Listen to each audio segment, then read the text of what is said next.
जय हिंद मेरे प्यारे प्यारे साथियों। आप सभी प्यारे प्यारे साथियों का हार्दिक अभिनंदन व स्वागत हमारे इस YouTube चैनल में। तो आज के इस वीडियो में हम बात करेंगे अवतल दर्पण में F बराबर R/2 को सिद्ध करेंगे। आज के इस वीडियो में पूरा कंप्लीट जानकारी इसके बारे में हम यहाँ पर दे देंगे कि किस प्रकार से आप बिल्कुल आसान भाषा में बताएंगे बाबू, आपको बिल्कुल समझ में आएगा। कहीं भी आपको ऐसा नहीं लगेगा कि कोई कठिन चीज हम आपको बता रहे, बिल्कुल आसान भाषा में यहाँ पर बता देंगे।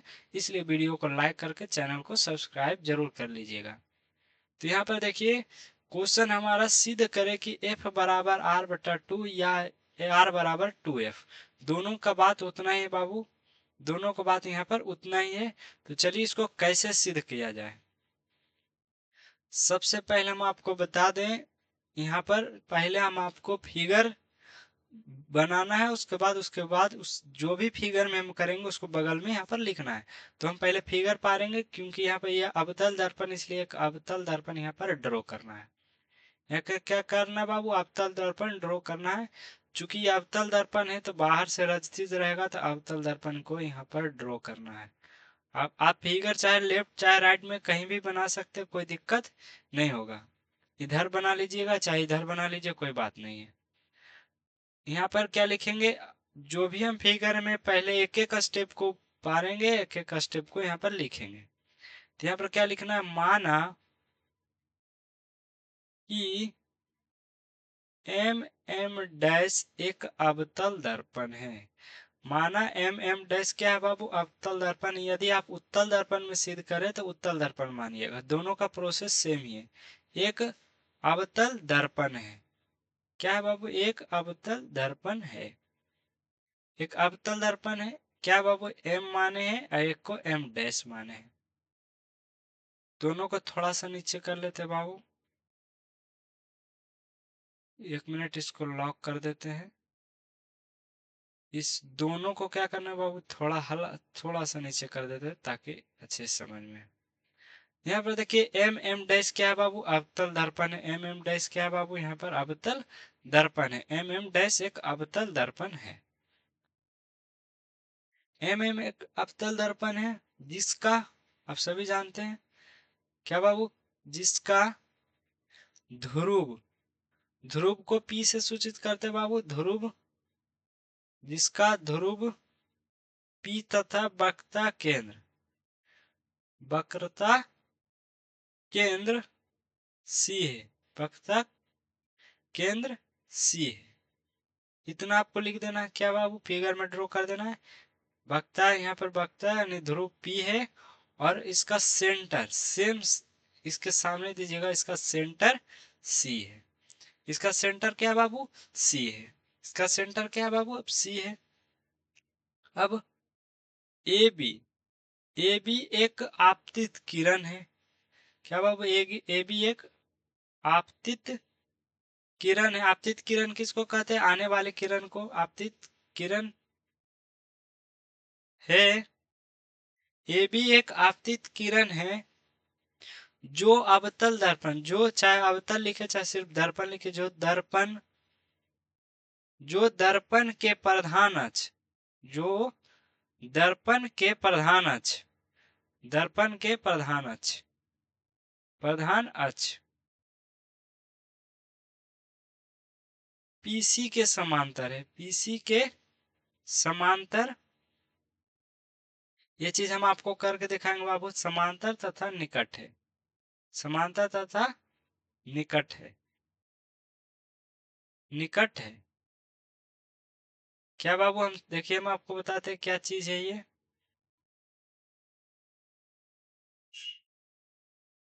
ए भी एक आपतित किरण है बाबू, ए भी क्या है, उसके बाद देखिए ए भी एक आपतित किरण है।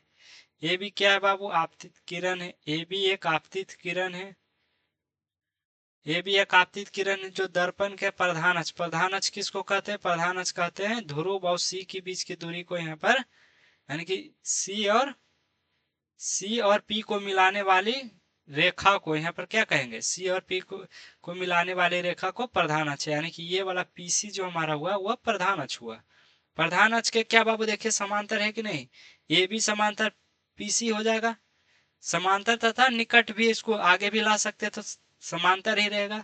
इसको ऊपर भी ले जाएंगे तो भी समांतर ही रहेगा, इसलिए हम यहाँ पर लिखे समांतर तथा क्या है, निकट है। यहाँ पर समांतर तथा क्या है, निकट है। बिंदु P यहाँ पर है बाबू। अब क्या है, आप सभी जानते हैं परावर्तित आप जो हमारा आपतित किरण रहता है वो परिवर्तन के बाद कहाँ से गुजरता है, मुख्य अक्ष के समांतर आने वाली प्रकाश की किरणें परावर्तन के बाद मुख्य फोकस से होकर गुजरती है। क्या बाबू, यहाँ पर परावर्तन के बाद किससे होकर गुजरती है, मुख्य फोकस से होकर गुजरती है। किससे होकर गुजरती है, मुख्य फोकस। तो ये वाला हमारा जो पॉइंट हुआ बाबू, वो ये हुआ एफ। वो क्या हुआ, एफ, कैपिटल एफ मानिएगा उसको। उसके बाद इसको हम लिखेंगे परावर्तन के बाद। परावर्तन के बाद 2-3 बार प्रैक्टिस कीजिए, याद हो जाएगा। परावर्तन के बाद मुख्य फोकस, मुख्य फोकस एफ, मुख्य फोकस क्या बाबू, कैपिटल एफ से होकर, से होकर, यहां पर लिखेंगे होकर गुजरती है, होकर एफ से होकर गुजरती है, गुजरती है। एफ से होकर क्या बाबू, गुजरती है, तथा सी बी को मिला देती है, सी बी को मिला देती है। अब समझ आते हैं बाबू कैसे मिला देती है, मिला देती है जो अभिलंब है, जो अभिलंब है। बस इतना ही आपको लिखना है बाबू, ये चीज याद कर लीजिएगा। फिगर जैसे जैसे ड्रॉ किए उसी प्रकार से बताएं। सी को बी को मिला दिया बाबू, यहाँ पर सी को बी से मिला दिया, सी को क्या किया, बी से यहाँ पर मिला दिया, जो कि क्या है बाबू, अभिलंब है। अभिलंब क्या है, हम आपको समझा देते हैं अभिलंब क्या है। देखिए अभिलंब आप पढ़े होंगे बाबू, प्रकाश का जब परावर्तन पढ़े होंगे तो यहाँ पर पढ़े होंगे, ये हमारा क्या है, प्रकाश की किरण, ये भी आपतित किरण है। ये भी हमारा क्या बाबू, यहाँ पर देखिए ये भी आपतित किरण है। ये हमारा आपतन बिंदु हो गया बाबू जहां पर, ये हमारा परावर्तित किरण मान लीजिए BC है। तो आपतित किरण और परावर्तित किरण के बीच में जो रहता है हमारा कोण बाबू, बीच वाला जो हमारा होता है आपतन बिंदु पर डाला गया लंब क्या कहलाता है, अभिलंब कहलाता है। तो उसी सेम चीज को बाबू यहाँ अप्लाई किए, सेम चीज को देखिए अप्लाई किए, ये आपतित किरण है, ये परिवर्तित किरण है। और जहां पर बिंदु आपतित बिंदु आया यानी आपतन बिंदु पर डाला गया लंब क्या कहलाता, अभिलंब कहलाता। वही अभिलंब हमारा क्या बाबू, सीबी। सीबी क्या है, अभिलंब है। सीबी हमारा क्या है, अभिलंब है। आ गया समझ में। बस आपको इतना लिखना है। इतना लिख देने के बाद अब हम आगे बढ़ेंगे। इतना लिख देने के बाद हम क्या करेंगे बाबू, आगे बढ़ेंगे। तो चलिए हम आगे बढ़ते। अब हमारा देखिए क्या है, आप आपतित किरण और आपतन, आपतित किरण अभिलंब का बीच का कोण क्या कहलाता है, ये वाला कोण बाबू। देखिए आपतित किरण ए बी और अभिलंब मान लीजिए ओ बी, अभिलंब हमारा क्या गया, ओ बी। तो आपतित किरण अभिलंब वाला बीच वाला कोण क्या कहलाता है, आपतन कोण, जिसको आई से सूचित करते हैं।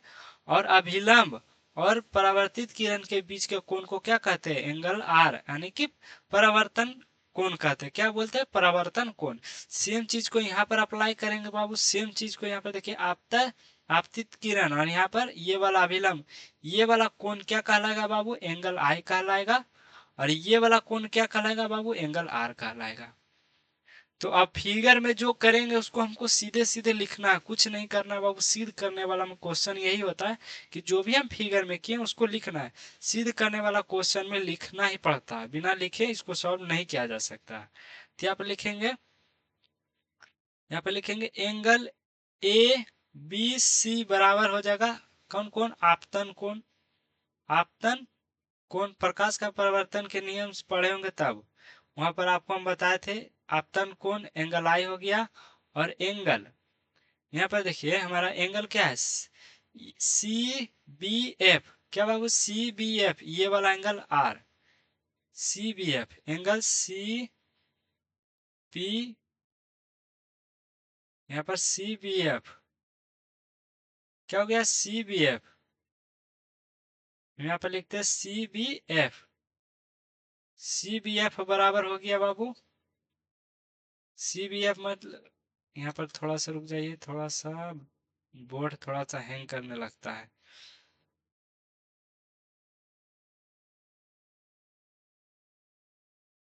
परावर्तन, एक मिनट रुक जाए, इसको फिर से मिटा के लिखते हैं। समझ में आ गया? परावर्तन कोण कहा क्या आ गया? एंगल CBF बराबर हो गया परावर्तन कोण, परावर्तन कोण क्या हो गया बाबू? परावर्तन कोण जो कि एंगल R, जो कि बाबू एंगल R हो गया। अब हम आगे क्या ध्यान देंगे? आगे यहाँ पर ध्यान देना क्या वाली बात है वो देखिए, यहाँ पर PF ध्रुव और फोकस के बीच की दूरी को हम क्या कहते हैं बाबू? उसको कहते हैं फोकस दूरी, जिसको स्मॉल f से सूचित किया जाता है। यानी कि ये f और ये P बीच की दूरी को हम क्या करेंगे बाबू? Small f। क्या करेंगे? Small f। और वक्रता केंद्र और ध्रुव के बीच की दूरी को कहते हैं r, वक्रता त्रिज्या। क्या कहते हैं बाबू? वक्रता त्रिज्या। इतना आप जानते हैं। ध्रुव और फोकस दूरी यानी मुख्य फोकस की भी ये वाला दूरी हमारा क्या कहलाएगा? Small F. और सी और पी की दूरी कहलाएगा आर। बस उसको हमको लिख देना है, या आप लिख सकते हैं हम जानते हैं कि, या तो हम मान लेंगे, यहाँ पर क्या करेंगे? मान लेंगे, माना कि यहाँ पर फोकस दूरी पी एफ। क्या बाबू? यहाँ पर देखिए फोकस दूरी पी एफ, स्मॉल एफ, और वक्रता त्रिज्या, वक्रता त्रिज्या,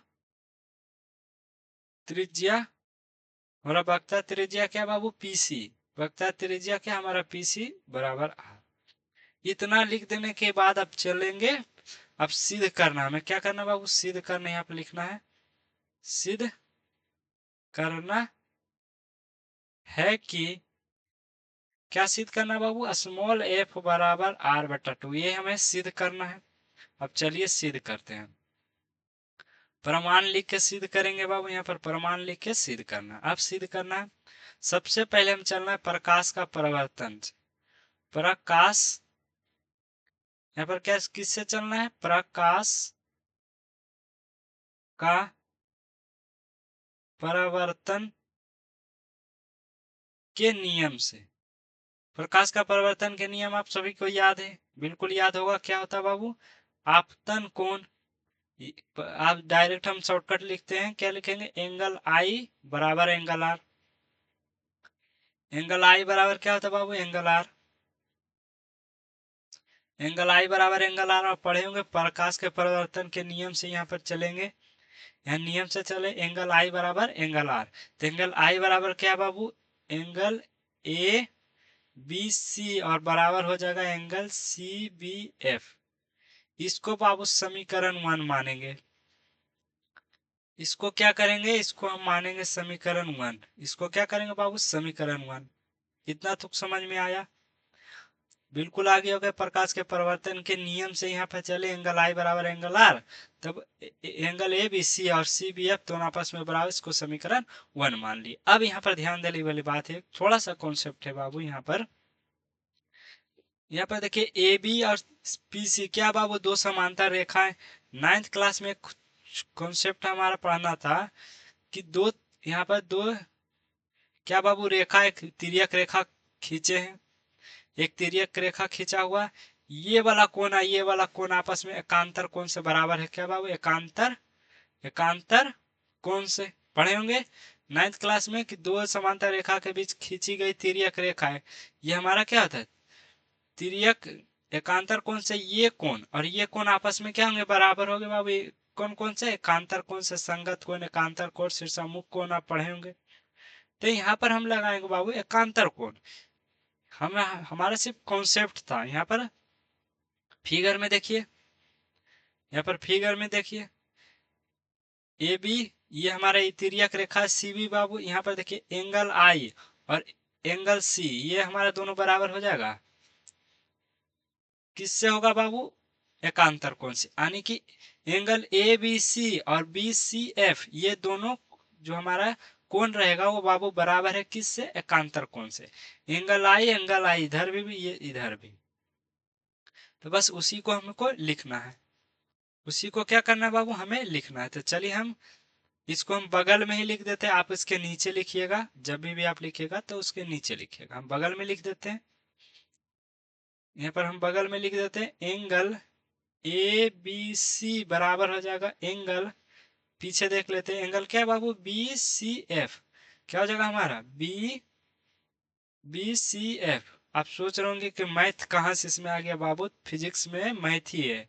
आप 11 12 में जाएगा तो उसमें और भी इंटीग्रेशन कैलकुलेशन आएगा, तो वो सब और माथा पागल करेगा। यदि आपको ये समझ में नहीं आ रहा है मैथमेटिक्स, सिंपल मैथमेटिक्स है, हर स्टेप को आपको हम बता रहे हैं। यदि आपको ये समझ में नहीं आ रहा है तो भूल से भी 11 12 में साइंस नहीं लीजिएगा। यदि ये समझ में नहीं आ रहा तो, यदि आ रहा तो भी लीजिएगा, क्योंकि आगे जाके और दिमाग खराब होगा। यहाँ पर चलिए एकांतर कोण से यहाँ पर लिख देंगे नीचे बाबू, इसको समीकरण 2 मानेंगे और यहाँ लिख देंगे एकांतर कोण से। एकांतर कोण से क्या लिखेंगे, एकांतर कोण से।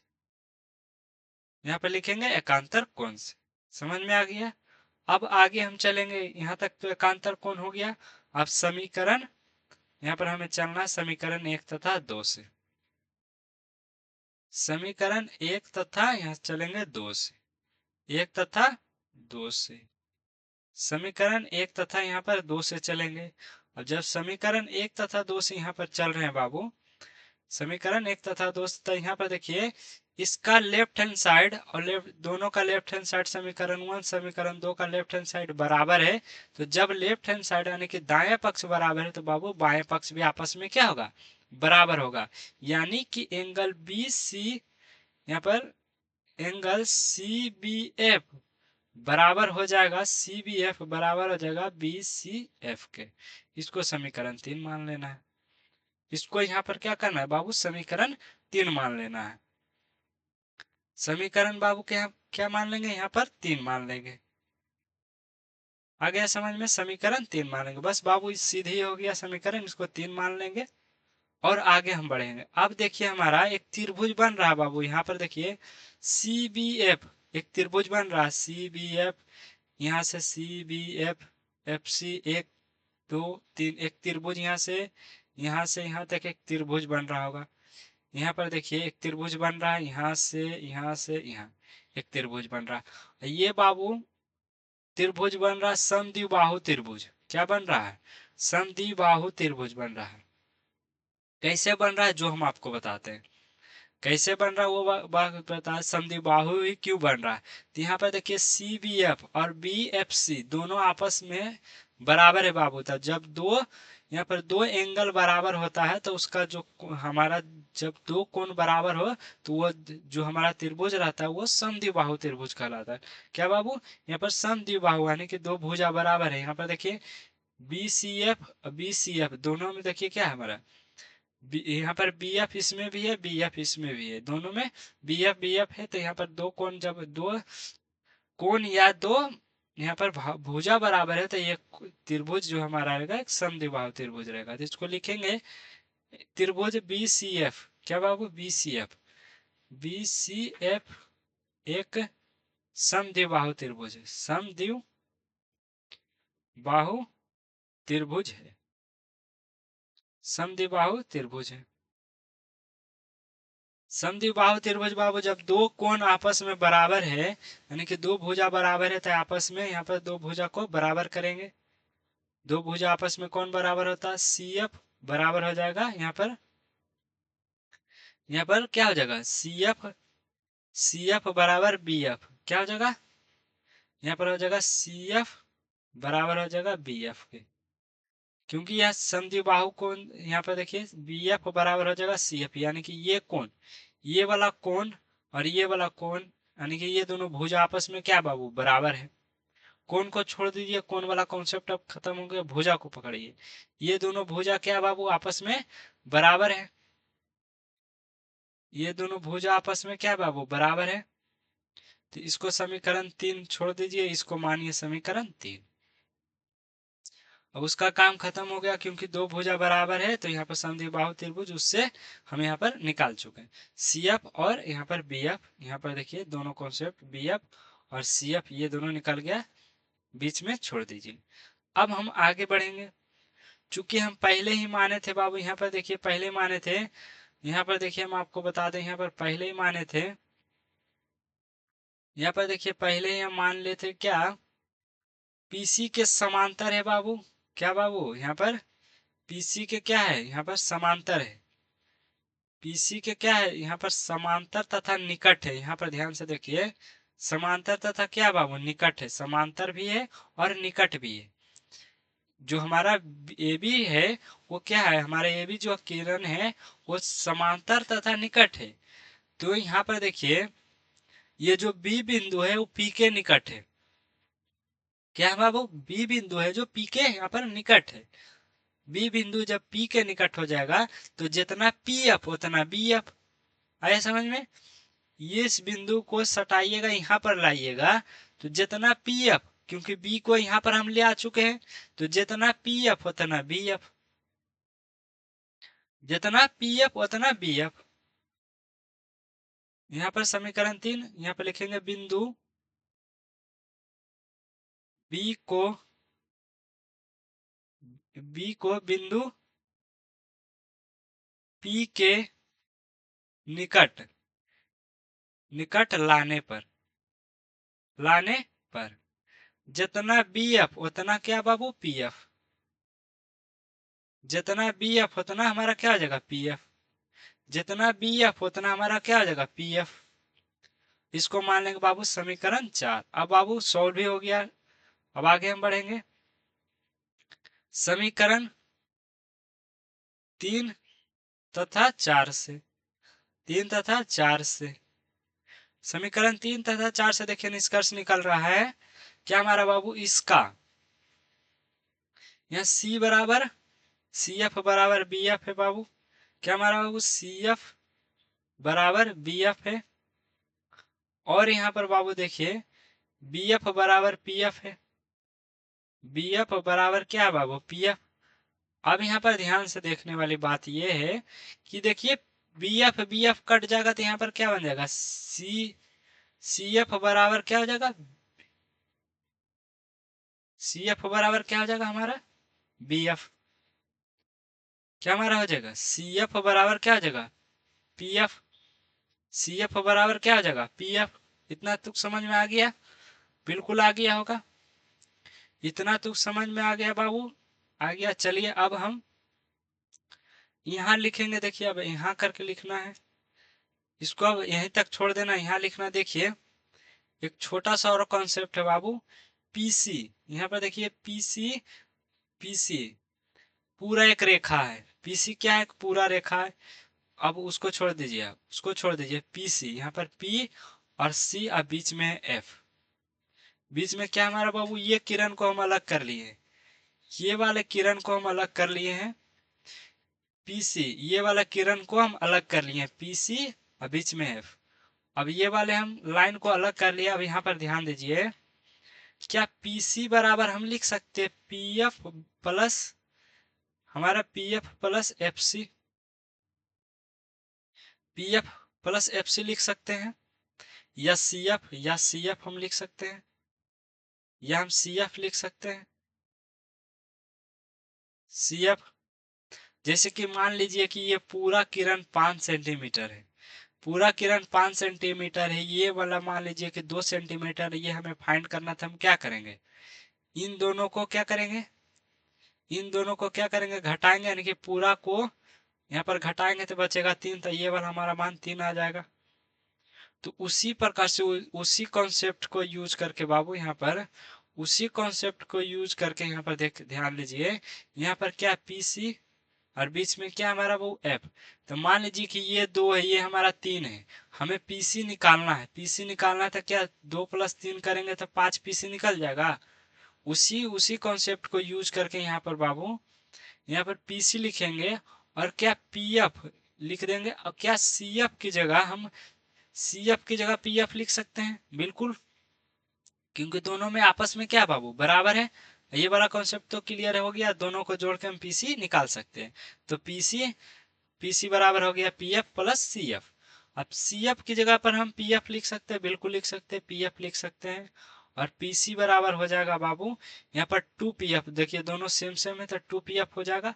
अब हम चलते हैं आगे, आगे हम चलेंगे, इसको मिटा लेते हैं, ये सिर्फ समझाने के लिए था, ये आपको लिखना नहीं है बाबू। अब यहाँ पर देखिए, अब यहाँ पर जो हम माने थे बाबू, यहाँ पर जो माने थे, यहाँ पर देखिए पीएफ को क्या माने थे एफ और पीसी को क्या माने थे आर। तो बस अब वैल्यू पुट कर देना। अब क्या करना है, पीएफ को क्या माने थे एफ और पीसी को माने थे आर, आर बराबर हो गया 2एफ। सिर्फ क्या किया बाबू, मान पुट किए, यहाँ पर देखिए, यहाँ पर जो मान था वो पुट करिए। आ गया समझ में। अब ये यहीं पर आ गया बाबू, यहाँ पर देखिए आर बराबर 2एफ, यहाँ पर सिद्ध हो चुका। आर बराबर 2एफ जो कि सिद्ध हो चुका है बाबू, आर बराबर 2एफ, आर बराबर यहाँ पर 2एफ सिद्ध हो चुका, आर बराबर 2एफ। अब हमें एक और निकालना है, यहाँ पर एफ निकालना है, एफ बराबर हो जाएगा आर, इधर गुना में ये साइड आ जाएगा भाग में, तो एफ बराबर आर बटा 2। दूसरा भी निकल चुका, दूसरा फॉर्मूला भी निकल चुका है। यहाँ पर देखिए ये दोनों का दोनों बाबू यहाँ पर इम्पोर्टेंट है, ऑब्जेक्टिव हो सब्जेक्टिव हो, यहाँ पर सभी के दृष्टिकोण से ये कॉन्सेप्ट बहुत ही इम्पोर्टेंट है। आई होप आप लोग समझ गए होंगे। यदि बाबू नहीं समझे तो एक बार वीडियो को पूरा देखिएगा, बिल्कुल आसान भाषा में आपको समझाए। यहाँ पर कहीं भी आपको ऐसा नहीं लगा होगा कि कठिन लगा। हाँ ये चीज शुरू में हम लिखने वाला कॉन्सेप्ट आपको थोड़ा सा अजीब लग रहा होगा, लेकिन बाबू लिखना जरूरी है, क्योंकि ये 5 अंक आपको दिलाएगा, सीधे 5 अंक आपको दिलाएगा बाबू, तब 5 अंक बहुत ही महत्वपूर्ण होते हैं। और एक क्वेश्चन और है बाबू इसी प्रकार से, इसी प्रकार से एक क्वेश्चन और है, क्या बाबू, अवतल दर्पण में 1/f बराबर सिद्ध करना है, यानी कि दर्पण सूत्र। क्या बाबू, दर्पण सूत्र और लेंस सूत्र, ये दर्पण सूत्र हमारा ये हो गया, दर्पण सूत्र सूत्र सिद्ध करना है बाबू, और लेंस सूत्र, लेंस सूत्र सेम ही होता है, बस बीच में क्या होता बाबू, माइनस हो जाता, 1/u पर -1/v। ये हमारा लेंस सूत्र और दर्पण सूत्र, ये भी इंपॉर्टेंट है बाबू। यही 3 क्वेश्चन होता है जो फिजिक्स में 5 अंक आपको दिलाता है। फिजिक्स में 5 नंबर वाला में ये 3 पूछेगा। एक और है बाबू ओम के नियम, ओम का नियम, ओम का नियम। बस यही 4 क्वेश्चन अदल बदल होते रहता है 5 नंबर में, अदल बदल, कभी इसको कभी उसको कभी इसको, ये सब सारा चीज पूछते रहता। और भी है, ऐसा बात नहीं कि सिर्फ यही 4 क्वेश्चन, लेकिन ये 4 क्वेश्चन बहुत ही इंपॉर्टेंट है। तो इन सभी को हम आपको पढ़ाएंगे बारी बारी करके। तो सभी वीडियो देखने के लिए चैनल को यहाँ पर कर लीजिएगा बाबू सब्सक्राइब, यहाँ पर क्या कर लीजिएगा सब्सक्राइब, ताकि हमारा जितने भी वीडियो का नोटिफिकेशन आप तक जल्दी पहुंचे। तो चलिए इसी के साथ मिलेंगे अगले वीडियो में।